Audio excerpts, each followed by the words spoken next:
Apirilako 22 Aroñako egoera eta goizean Aroña txiki. Eta apirilaren 21ean Arrikutzeko koetan Espela txiki. Astebukaera Osorako plan bikaina Oñati aldean. Animatu, zatozte. Goazen Arrikutzeko gogora deabruaren bila! Hemendik dabil diabrua.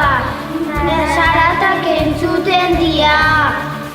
Ongi etorriak Arrikutzeko koetara! Lasai txikia, ez izan beldurrik, aborten diregi!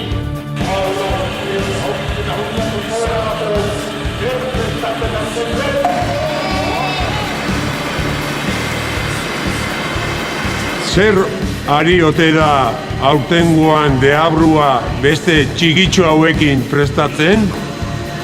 Erantzuna apirilak 21 eta apirilak 22 Oñatin eta Arrikutzeko kobetan. Zatozte deno, aurtengo ere ikaragarria izango da.